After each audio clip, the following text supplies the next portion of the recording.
안녕하세요. 이코노미 DJ 경디입니다. 자, 오늘도 제가 여러분들에게 한 가지 주제를 통해서 다양한 공부들을 할 수 있고 또 실제로 우리가 투자하기에 굉장히 도움이 될 만한 지식들을 알려드릴까 합니다.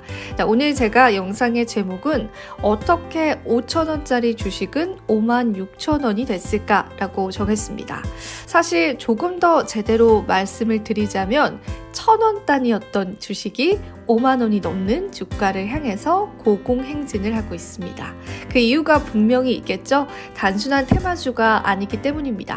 이렇게 주식시장에서는 단순한 테마주도 좋지만 우리가 또 기업의 성장성들, 산업의 성장성들을 좀 파악하고 한 가지 주식을 정말 진득하게 보유하고 있다라고 한다면 이렇게 큰 수익률을 창출하기도 합니다. 자, 이런 것이 가치 투자이지 않을까, 성장주 투자이지 않을까 싶은데요. 자, 오늘 그러면은 이 영상의 주인공인 한미반도체에 관한 이야기 한번 나눠보도록 하겠습니다. 이미 신고가 랠리를 달성하고 있기 때문에 많은 분들이 이 한미반도체에 대해서 알고 계실 거예요.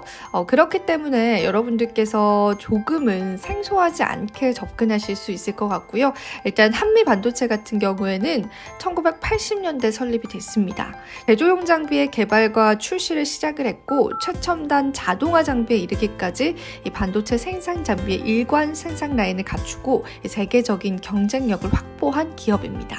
자, 조금 더 자세히 말씀을 드릴게요. 이 한미 반도체 같은 경우에는 대표적인 후공정 업체입니다.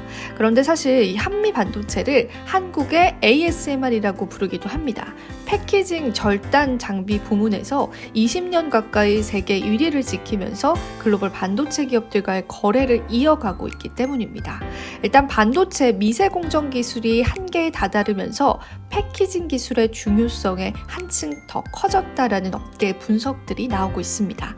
자, 사실 예전만 하더라도요, 이 반도체에 관한 후공정 기술력에 관해서 그렇게 중요하게 생각하지 않았습니다. 그런데 최근 들어서 정말 고성능의 반도체가 필요해지기도 했고 또 반도체가 여러 분야에 쓰이면서 이 반도체 후공정에 따라서 반도체의 품질이 결정이 되는 거예요. 그러다 보니까 이 반도체 후공정, 특히나 이 패키징 관련주들이 시장에서 주목을 받기도 했었고 실제로 산업적으로도 이 반도체 후공정 기술력이 굉장히 격강을 받고 있는 상황입니다. 일단 이 한미 반도체 같은 경우에는요, 이 글로벌 기업들이 먼저 진가를 알아봤다라고 해도 과언이 아닙니다. 전체 매출의 80%가 해외에서 나올 만큼 수출 비중이 굉장히 높기도 하고요. 대만의 TSMC 역시도 이 한미 반도체를 통해서 협력 관계를 유지하고 있습니다. 자, 업계에서는 한미 반도체의 매출 자체가 90%가 시스템 반도체에서 나온다는 점 역시도 긍정적으로 평가하고 있습니다. 왜 우리가 메모리 반도체와 시스템 반도체의 산업 성장성을 놓고 봤을 때 사실상 최근 들어서는 시스템 반도체가 훨씬 더 많이 쓰이는 추세이기 때문에 한미 반도체의 이러한 기술 성장력, 기업 성장력 멈추지 않을 것이다라는 분석도 나오고 있는 겁니다. 자, 일단은 조금 더 이해를 돕기 위해서 반도체 후공정에 관한 과정들을 조금 알려드릴게요. 반도체는 팹리스다라고 해서 반도체 설계를 중심으로 하는 기업이 있고요. 파운드리다라고 해서 반도체를 제작하는 그러한 기업이 있습니다. 그리고 나서 이제 반도체 패키징과 테스트 단계에 거치게 되는데 이 과정부터가 후공장 과정이다라고 보시면 될 것 같습니다. 그리고 조립이 일어나는데 이 한미 반도체는 이 패키지와 테스트 단계에 있는 기업이다라고 이해하시면 될 것 같습니다. 대표적인 모델이 세 가지 정도 있습니다. 일단 첫 번째는 EMI 쉴드라고 해서 반도체 칩 노이즈 차단 필수 공정 장비입니다. 전자기기에 탑재되는 반도체 칩 전자파가 다른 칩의 작동을 방해해서 오작동하는 것을 막기 위해서 반도체 칩 표면에 스테인레스나 구리 등의 금속을 스퍼터링하는 첨단 공정 장비입니다. 그리고 두 번째는 비전 플레이스먼트입니다. 패키징 공정에서 전달 후에 세척하고 건조하고 검사하고 선별하고 적재하는 반도체 공정의 필수적인 장비입니다. 세계 시장 점유율 1위입니다. 이거 정말 대단한 거거든요. 그렇기 때문에 이 한미 반도체가 주가 상승으로도 이제 계속해서 주목을 받을 수 있었던 이유이지 않을까 싶습니다. 자, 그리고 또 한 가지 본딩 장비가 하나 있는데요. 이 TC 본더 같은 경우에는 T가 열이, 그리고 C는 압력이라는 뜻으로 열과 압력의 원리로 본딩하는 장비입니다. 이 본딩 장비 역시도 시장에서 굉장히 곽광을 받았던 이유가 우리가 최근에 생성형 AI 반도체 관련주다라고 해서 시장에서 주목을 받았잖아요. 그런데 이 생성형 AI의 GPU가 상당히 많이 쓰이고 이 GPU를 엔비디아가 생산을 합니다. 그런데 엔비디아는 이 GPU를 구현하기 위해서 HBM이라는 굉장히 성능이 좋은 메모리 반도체가 필요한데 이 메모리 반도체를 삼성전자와 SK 하이닉스가 생산을 하고요.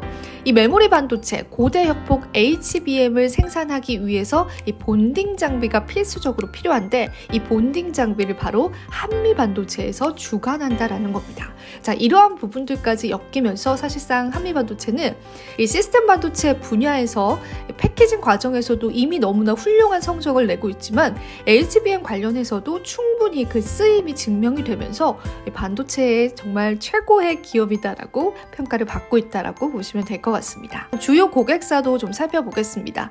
역시나 글로벌 고객사가 굉장히 많습니다. 애플, 삼성전자, 퀄컴, TSMC 등을 엔드 유저로 두고 있고요. 그리고 OSAT라고 해서 앞서 말씀드렸다시피 이 패키징을 하고 테스트하는 그런 과정이에요. 그 과정에 관해서는 또 좋은 고객사들을 보유하고 있는 상황입니다. 이 과정에 이제 고객사 업체들은 직접적인 고객군을 두고 있고요. 대표적인 OSAT 기업 1위가 ASE 그룹이고 2위가 엠코 테크놀로지라는 그룹인데요.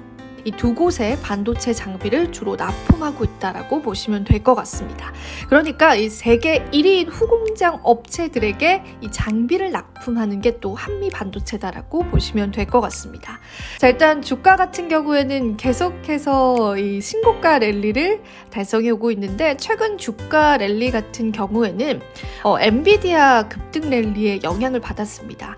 엔비디아의 반도체가 HBM3가 적용되는 만큼 HBM3를 비롯해서 관련주들이 이제 시장의 수혜를 받을 것이다 라는 그런 분석들이 많았는데 한미 반도체는 또 앞서 말씀드린 것처럼 이 GPU AI 연산에 필요한 고성능 그래픽 장치에 동반되는 HBM 생산에 필요한 실리콘 관통 정극 TC 본더 장비를 공급하고 있다라는 이유들 때문에 또 주가 상승이 나왔던 부분이기도 합니다. 최근에 이제 좋은 뉴스들을 조금 살펴보자면 한미반도체 부회장이 입사 후에 처음으로 자사주를 매수를 했다. 그리고 반도체 주가가 강세를 나타내고 있다. 이러한 뉴스들이 조금 있고요. 투자 의견들도 증권가에서 계속해서 이제 목표 주가를 높여가고 있는 상황입니다. 네, 이처럼 우리가 한미반도체 고객사만 조금 제대로 들여다봤더라도 한미반도체의 이러한 상승률을 좀 예상할 수 있지 않았을까 싶습니다. 앞으로 추가적인 주가 상승까지는 장담할 순 없지만 최근에 한미반도체는 한미 베트남을 추가로 설립하는 방안을 또 검토 중이다라고 하고요. 베트남 진출에 속도를 내고 있다라는 소식들도 최근에 전해지고 있습니다. 자, 이렇게 해서 오늘 저와 함께 한미반도체에 관한 이야기 나눠봤는데요. 제가 또 공부를 하다가 좀 좋은 기업이 있다라고 한다면 여러분들에게 유튜브를 통해서 소개해드리는 시간 가져보도록 하겠습니다. 오늘 영상이 너무 길어졌습니다. 사실 영상이 5분 이상 넘어가면 여러분들 좀 길다라고 느끼시는 것 같더라고요. 그런데 할 말이 굉장히 많았던 기업이었습니다. 자, 오늘 영상은 여기서 마무리해 보도록 하고요. 저는 다음번에 더 좋은 정보들로 찾아뵙도록 할게요. 여러분 다음에 또 만나요. 안녕.